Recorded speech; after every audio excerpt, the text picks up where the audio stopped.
पुढील कार्यक्रम प्रसारित करणारे आहेत जॉयस्मेर मिनिस्ट्रीचे मित्र आणि भागीदार.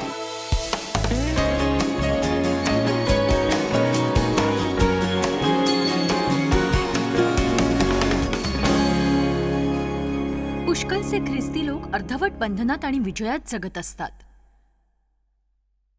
येशूने कुठलीही गोष्ट आपल्याला अर्धवट मिळावी म्हणून मरण पत्करलं नाही. आपण सगळ्यातून पार जावं हे त्याला हवंय. कधीतरी कुठेतरी तुमचं मन अडकल्याचं जाणवतंय का? जिथून तुम्ही बाहेर पडता तिथेच परत जायला तुम्हाला नक्कीच आवडत नाही, पण तुम्ही शेवटपर्यंत बाहेर पडाल असं वाटत नसतं का तुम्हाला? मलाही असंच वाटायचं. म्हणजे हे देवा, मी माघारी जाऊ नये म्हणून तू पुष्कळ काही केलेस, पण मलाच खात्री नाही की मी यातून पार जाऊ शकेन की नाही. तुम्ही सामान्य राहू नका, कोमट राहू नका. प्रकटीकरण 3 मध्ये येशूने कोमट लोकांसाठी मार्मिक असं सांगितलंय. तो म्हणतो, तू शीत किंवा उष्ण असतास तर बरे होते, पण तू कोमट आहेस म्हणून मी तुला आपल्या तोंडातून ओकून टाकणार. मला असं वाटत नाही कोमट लोक त्यांच्या तारणाला मुकतील असं, पण मला असं वाटतं देवासाठी ते बेचव असेल तेव्हा आपण त्याच्यामध्ये पेटलेले नसतो किंवा देवाबाबतीतलं काही कर्तव्य नसतं. मी A.B. सिम्पसन या लेखकाची पुष्कळ पुस्तकं वाचली आहेत, जो सुमारे 100 वर्षापूर्वी देवाघरी गेला देवासोबत राहण्यासाठी. त्याने सांगितलेल्या एका गोष्टीने मी प्रभावित झाले, ती म्हणजे आत्म्याने भरलेलं असणं याचं पहिलं लक्षण म्हणजे उत्साह. मला हे आवडतं. आत्मिक प्रौढपणासाठी आपण उत्साही असायला हवं. देवामध्ये वाढण्यासाठी उत्साही असावं. आपल्याला उत्साही असण्याची गरज आहे. स्वत्वाला मारण्यासाठीही, कारण ज्या प्रत्येक वेळी आपण स्वत्वाला मारतो आपण थोडेसे मुक्त होतो. थोडा अधिक आपण देवाला गौरव देऊ शकतो. अधिक गौरव. आज्ञापालनाविषयी आपण उत्साही असावं. बघा, जेव्हा मी सभेत असं सांगते की आज मी स्वनियंत्रण आणि आज्ञाधारकतेविषयी बोलणार, तेव्हा किंवा इतर कशाही पेक्षा 15,000 बायकांना कुरकुर करताना मी ऐकते नेहमी. सभागृहातले सगळेच जण मला तक्रार करताना पुटपुटताना दिसतात.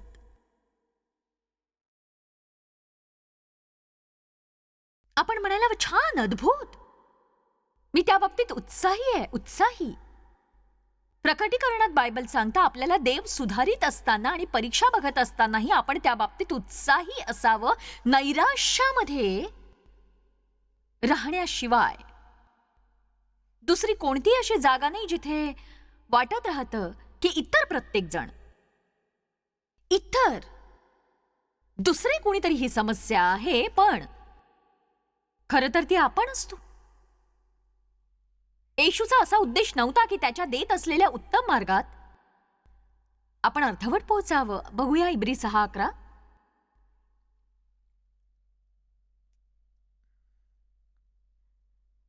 आमची दृढ आणि कळकळीची इच्छा आहे की तुम्हापैकी प्रत्येकाने तशीच आस्था आणि प्रामाणिकपणा शेवटपर्यंत पार जाईतोवर व्यक्त करावी.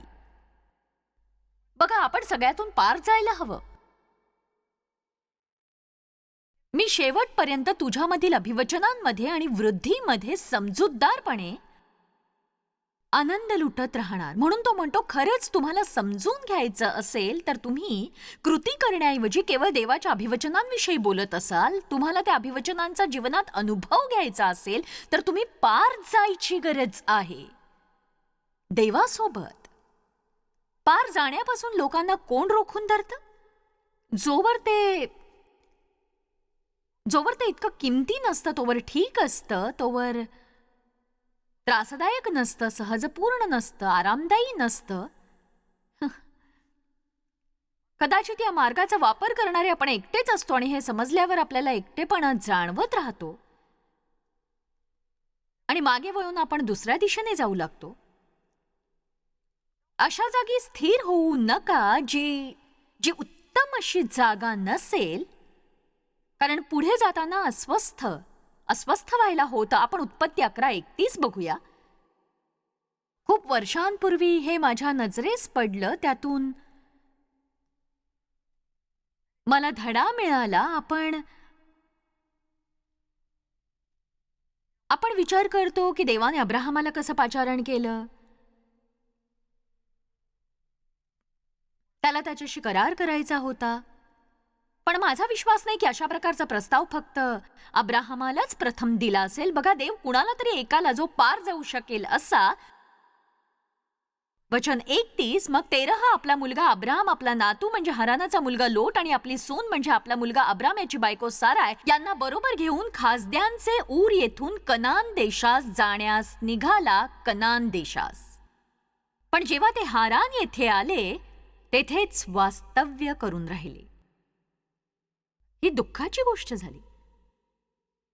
तुम्हाला ठाऊक आहे की नाही मला माहित नाही, पण निश्चितच त्यांनी तिथे हार मानली. जेव्हा ते या दुसऱ्या जागी पोहोचले ते कदाचित थकले असतील. कदाचित प्रवासाला त्यांच्या अपेक्षेपेक्षा जास्त काळ लागला असेल.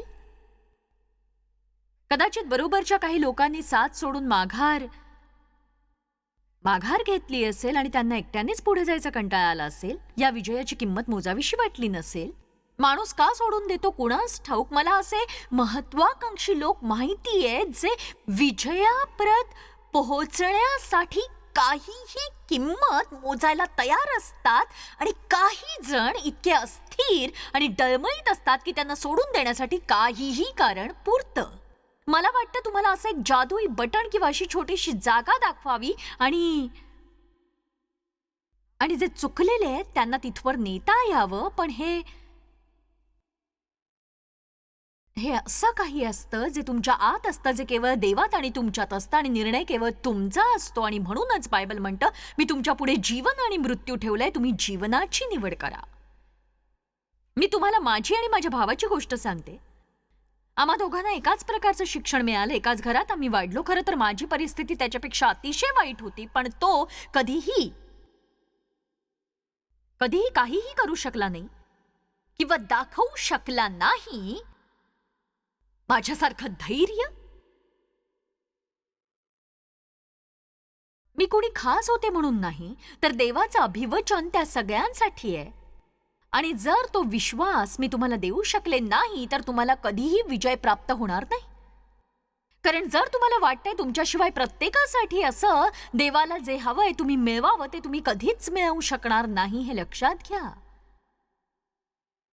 तुम्ही बंधन आणि विजयी जीवनात लटकत राहाल. इतर विजयी लोकांचा राग आणि द्वेष करत राहाल. ख्रिस्तामध्ये पूर्ण प्रौढपणे पुढे जाण्याने आपण देवाचा आदर करतो. त्याच्यासाठी तुम्ही हे करायलाच हवं. आपण परिस्थितीतून पार जाण्याने देवाचा सन्मान करतो. रोमकरास 8:29 म्हणतं, त्यांनी आपल्या पुत्राच्या प्रतिप्रमाणे बनावे म्हणून त्यांना आगाऊच नेमून ठेविले. बायबल आपल्याला माती आणि देवाला कुंभार असं म्हणतं. आणि मी जर एक चिखलाचा लहानसा गोळा असेन तर या क्षणी माझ्यासोबत फार काही स्वस्थ असं घडणार नाही.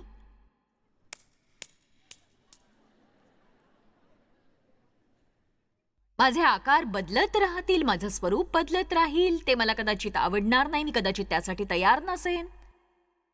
हे फारच सोपं उदाहरण झालं, पण आपण म्हणू शकतो की ही ख्रिस्ताची प्रतिमा आहे. त्यांनी मला एका माणसाच्या आकाराचा केक कापायला सांगितला, पण तो त्याच्यापेक्षा वाईट होता. आणि म्हणूनच ख्रिस्त येऊन असं म्हणतो की तुम्ही आधीच बनवून ठेवलेले आहात, तुम्ही माझ्या प्रतिमेप्रमाणे असावं. हेच तुमचं भवितव्य आहे. तुमच्या जीवनात परिवर्तन यावं म्हणून हे नेमून ठेवलंय. आणि म्हणून तुम्ही माझ्यासारखा विचार करू शकता, इच्छा करू शकता, वागू शकता, माझ्यासारख्या तुमच्या भावना असू शकतात. हे तुमच्यासाठी नेमिलेलं आहे. आणि जर ते नेमिलेलं आहे तर ते प्राप्त होईपर्यंत तुम्ही सुखी होऊ शकत नाही. तुम्हाला माहिती आहे, तुमची किंवा माझी इच्छा ही देवाची इच्छा असली पाहिजे, नाहीतर आपण दयनीय होऊन जाऊ. तुम्हाला तुमचा रस्ता सापडला तर तुम्ही आनंदी व्हाल असं तुम्हाला वाटतं. जर तो देवाचा मार्ग नसेल, त्या मार्गाने तुम्ही आनंदी होऊ शकणार नाही. त्याचा काही उपयोग नाही. देव आपल्यापेक्षा हुशार आहे. त्याच्या कल्पना आपल्यापेक्षा सुंदर असतात. म्हणून आपण अशा बिंदूपर्यंत येऊन म्हणूया की हो देवा, हो. कदाचित इथे गाणं गात असताना आत्मिकतेच्या उत्कटतेमध्ये माझी आल्बास्त्र कुपी ओतली तरी ती भरली जाते आणि आता ती इथे आहे. तर आपल्यावर अशी वेळ येते जेव्हा आपण म्हणतो, हो देवा, तुला जसं हवं तसं तू मला घडव, आणि म्हणून धन्यवाद देते. आता फक्त एक समस्या आहे, ती म्हणजे यातून मी जाण्याची. यासाठी एकच व्हायला हवं, ते म्हणजे हा स्वभाव जायला हवा, बुरसटलेले विचार जायला हवेत, अति तोंडाळपणा आणि स्वार्थी स्वकेंद्रीपणा जायला हवा, राग, अक्षमाशीलता, हे सगळं निघून जायला हवं पूर्णपणे. कसं ते मला माहित नाही, पण हे जायलाच हवं. आणि शेवटी आपण असे आहोत.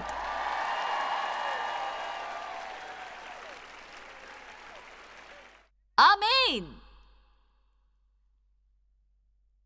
आपल्याला पवित्रतेसाठी बोलावण्यात आले, पापासाठी नाही. हे छान सुंदर पापी माणसा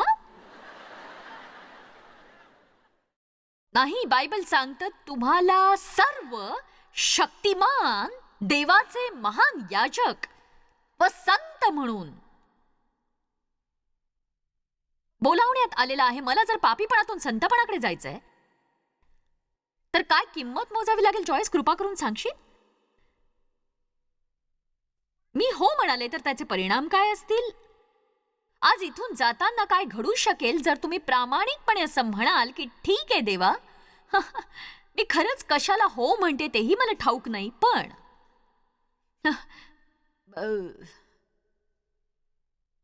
माझ्यात असं म्हणायची क्षमता आहे का? मला तुझ्या प्रतिमेनुसार घडव, मला तुला हवं तसं बनव. जर मी तुझ्या इच्छेविरुद्ध काही मागितलं असेल तर ते मला देऊ नकोस देवा. तुझ्या इच्छेप्रमाणे होऊ दे, माझ्या नव्हे. जर तुम्ही असं म्हणाल, एकदाच तुम्ही हे म्हणाल आणि माघार घेणार नाही, म्हणजे देवाला असे केलेले अंतिम करार आवडतात. तुमचा शब्द हा एक करार असतो, तुम्ही बोलता आणि तसंच ते होऊन जातं. तो कार्य करू लागतो. आणि जर तो दुसऱ्या कुठल्या तरी दिवशी कार्य करू लागला असता तर आपल्याला बरं वाटलं असतं, पण तो लगेच कार्य करू लागतो. आणि मग पुष्कळदा आपण विचार करतो, या जगात इतरांपेक्षा माझंच काहीतरी बिघडलंय का? मी देवला म्हणायचे, देव तुझ्या बाबतीत काही करतोय का? तो म्हणायचा, मला नाही वाटत असं. आणि माझं असं व्हायचं की हे त्रासदायक असेल का, सुरक्षित असेल का? मी कधी आरामशीर गद्देदार क्रॉस पाहिला नाही आजपर्यंत. काय झालं असतं, क्रॉस जवळ जाऊन येशू म्हणाला असता, 1 मिनिट जरा थांबा, मला इथे छानशी गादी हवी आहे.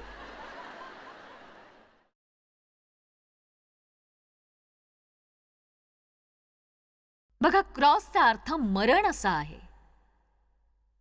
पण पुनरुत्थान हाही त्याचा अर्थ आहे. वधस्तंभाकडे पाहिल्यावर आपण काय विचार करतो? आपण केवळ पुनरुत्थानाचाच विचार करू शकत नाही. रविवारसाठी देवाचे आभार, पण रविवारसाठी शुक्रवार येऊन जाणं गरजेचं आहे.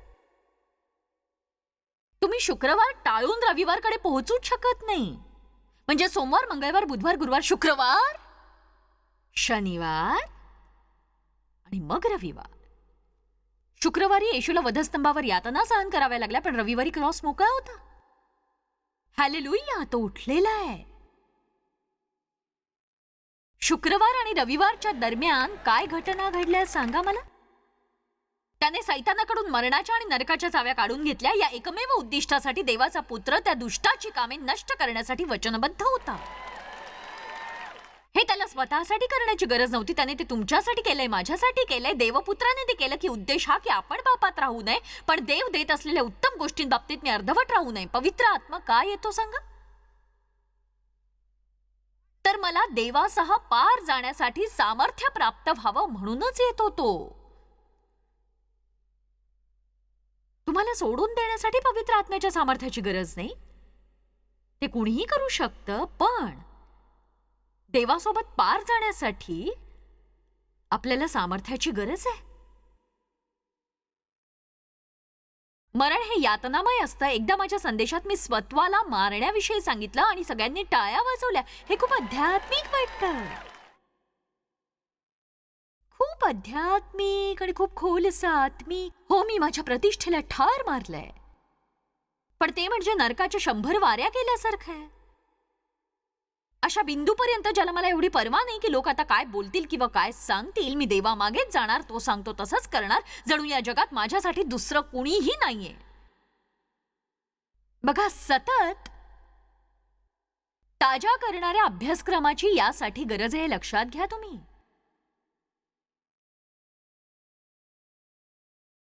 मी सांगते तुम्हाला,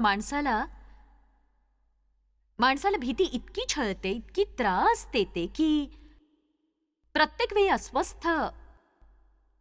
अस्वस्थ झाल्यावर ब्रेक लावणं आपण थांबवायला हवं. तुम्हा प्रत्येकाकडे काहीतरी आहे. इथे असलेली प्रत्येक व्यक्ती देवाला हवा असलेला विचार करू शकते, जो घेऊन तुम्ही पुढे जाऊ शकता, पार जाऊ शकता. आज मी तसं करण्यासाठी तुम्हाला प्रोत्साहन देतेय. जेव्हा पुढे जाणं कठीण होईल तेव्हा असं म्हणा, आज मला आज्ञापालनाच्या वेदनेची जाणीव होते किंवा उद्या मला पस्ताव्याची वेदना सहन करावी लागेल. आमेन. हे ट्विट करण्यासारखं आहे. मला हे सगळे नवनवीन शब्द माहिती आहेत. आता मला तुमच्याशी खूप वास्तविकपणे स्वत्वाला मरणे या महत्वाच्या विषयाबाबतीत बोलायचंय, कारण हे बोलायला खूप छान वाटतं. डोकं दुखेपर्यंत मी यासंबंधी सगळी वचनं वाचेन. स्वतःला विसरायचं, स्वतःसंबंधीचं कुतूहल देखील. तुमचा क्रॉस घेऊन माझ्या मागे आपल्याला खूप आत्मिक असल्याचं जाणवेल. जर देवाला तुम्ही होकार द्यायला लागाल आणि स्वतःला नाकाराल, तर याचा अर्थ बौद्धिक रीतीने दुःख सहनाची तुमची तयारी झाली. इथे उभं राहून तुमच्याशी खोटं बोलण्यात अर्थ नाही की सगळेजण ऑल्टर समोर जमा व्हा, कृपा करून माझा पवित्र हात मी तुम्हा प्रत्येकासाठी हलवते आणि तुम्ही घरी जाऊन मुक्त व्हाल. पण मला विश्वास आहे देवाकडे असं काहीतरी अद्भुत आहे क्रॉसच्या दुसऱ्या बाजूला, जे खरोखर तुमची वाट बघताय आणि एकतर पुढे जाण्याची वेदना तुमच्यासाठी असेल किंवा उर्वरित आयुष्यासाठी तुमच्याकडे तुम्ही असाल त्या ठिकाणी भयानक वेदना असेल. मी तर प्रगती बाबतीतल्या वेदनेचा स्वीकार करीन, कुंठित होण्यापेक्षा. आमेन. आणि मला हे ऐकायला नकोय की आयुष्यातली ही छोटीशी परीक्षा आहे, कारण तसं नाहीये. प्रत्येक वेळी जेव्हा तुम्ही पार जाता तेव्हा दुसरीकडे बाहेर पडता मित्रांनो, तेव्हा तो विजय असतो, समारंभ असू शकतो आणि तुम्हाला असं काही मिळालेलं असतं जे सैतान तुमच्याकडून कधीही घेऊ शकणार नाही. प्रत्येकच वेळेस मार्गात मिळणाऱ्या स्वातंत्र्यावर चिडायचं नसतं. स्वातंत्र्य म्हणजे डेव्हने काहीतरी करावं किंवा करू नये असं मला वाटतं, आणि त्याच वेळी तो म्हणतो नाही मला ते करायचं नाही, आणि मग मी म्हणते ठीक आहे, कारण ते स्वातंत्र्य असतं. स्वातंत्र्य ते असतं जेव्हा मी 4 दिवस रागावते, 3 दिवस वाद घालते, पूर्णपणे अस्वस्थ होते, स्वतःविषयी मला दयनीय वाटतं आणि मी दोष देत राहते. ते म्हणजे ठीक आहे. तू त्या ठिकाणी कशी पोहोचलीस जॉयस? मरण्याने. वेदना. तुम्ही म्हणाल याचा अर्थ काय? तर ते अशा प्रकारे जातं. ते म्हणजे जेव्हा देवाने मला हाताळायला सुरुवात केली, अगदी हुशारी दाखवण्याच्या माझ्या स्वभावाबाबतीत आणि सतत डेव्हच्या माघारी बोलण्यासंबंधी बघा, आणि प्रत्येक वेळी माझा शब्द अंतिम असायला हवा. तुला माहिती, तू सगळ्या गोष्टींविषयी योग्य विचार करतेस. माझं एकच काम होतं, ते म्हणजे तोंड बंद ठेवणं. मी जणू काही प्रेशर कुकर सारखे झाले होते. म्हणजे याचा अर्थ असा, जेव्हा मी रागावेन म्हणजे या सगळ्या गोष्टींचा दबाव माझ्यामध्ये वाढत जाईल असा. अरे बापरे, ते इथे ये, इथे.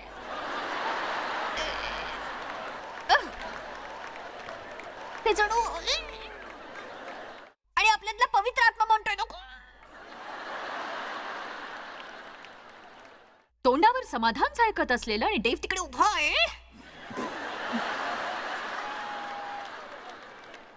आता बघूया काय होतंय जर मी वचावचा करत राहिले. Blah blah blah blah blah blah blah blah blah blah blah blah. यामुळे दबाव कमी झाला. पण त्यासाठी मला त्या डोंगराभोवती परत एकदा फेरी मारावी लागेल, किंवा 100 फेऱ्याही माराव्या लागतील. आणि शेवटी मी अशा टप्प्यावर येईन की देवा मला मदत कर, मला मदत कर, मदत कर, मदत कर. प्रामाणिकपणे सांगते, मी बिलकुल अतिशयोक्ती करत नाही. मला आठवतं एकदा मी माझ्या हॉलमधून बाथरूममध्ये गेले, कोंडून घेतलं, टॉवेलमध्ये तोंड खुपसून तोंड बंद करून टाकलं.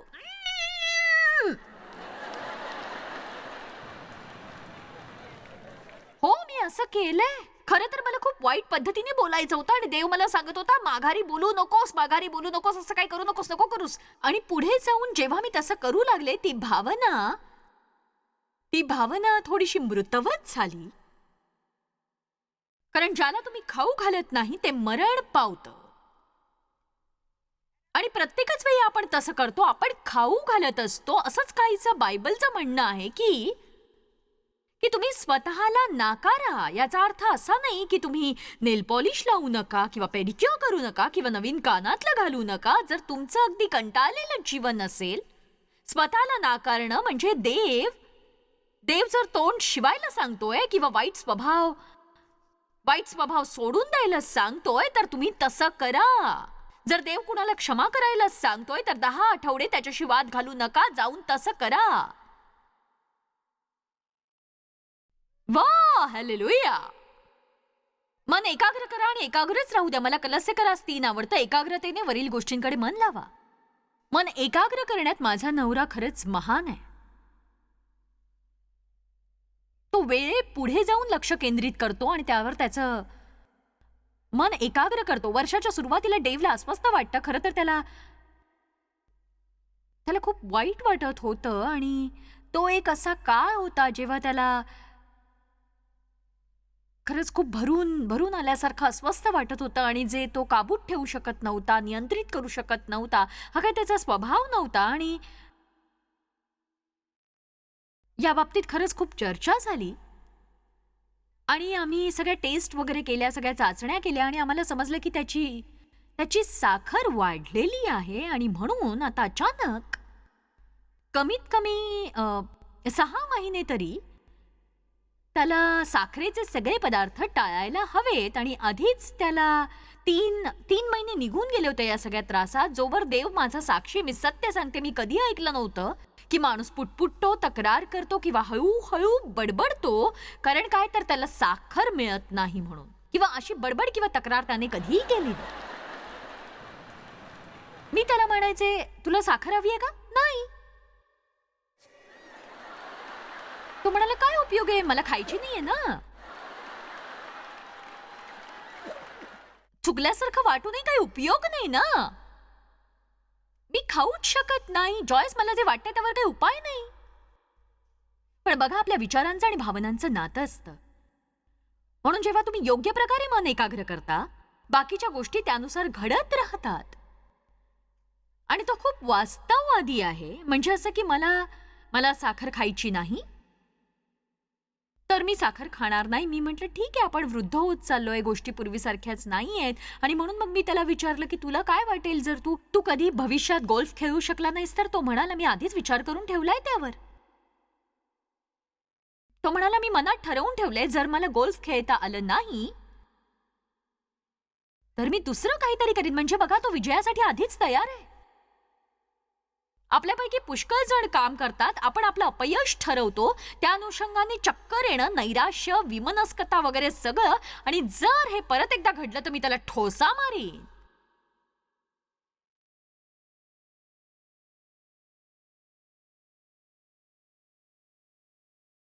देवामध्ये तुम्हाला प्रौढ व्हायचं असेल, पापातून बाहेर पडून पवित्र व्हायचं असेल, तर तुम्ही मन एकाग्र करा. हे सोपं काम नाही. त्यासाठी किंमत मोजावी लागते. त्रास झाला तरी देवासोबत यातून पार जायलाच हवं. त्याला अभिमान वाटावा अशी कुणीतरी मी होणारच. देवाच्या चेहऱ्यावर सस्मित आणणारी कुणीतरी मी होणारच. अपयश आणि यश यामध्ये मी गटांगळ्या खात राहणार नाही.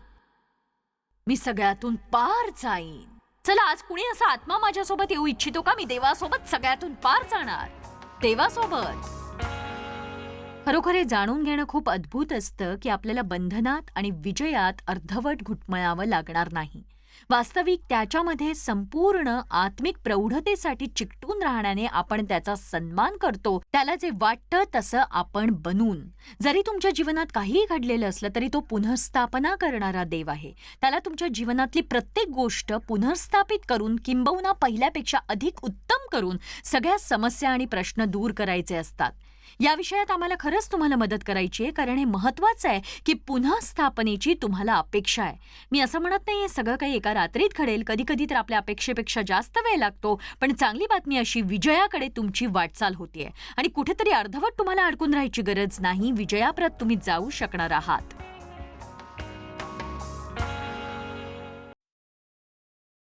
जॉयस मेयर मिनिस्ट्रीज करता तुम्ही खूप मौल्यवान आहात. आम्हाला तुमचं कौतुक आहे आणि जगभरामध्ये हे सेवा कार्य शक्य करण्याकरता आम्ही आमच्या मित्रांचे आणि पार्टनर्सचे आभारी आहोत. आम्ही एकत्रितपणे भुकेल्यांना खाऊ घालतो, गरिबांना वस्त्र देतो आणि राष्ट्रांना सुवार्ता सांगतो.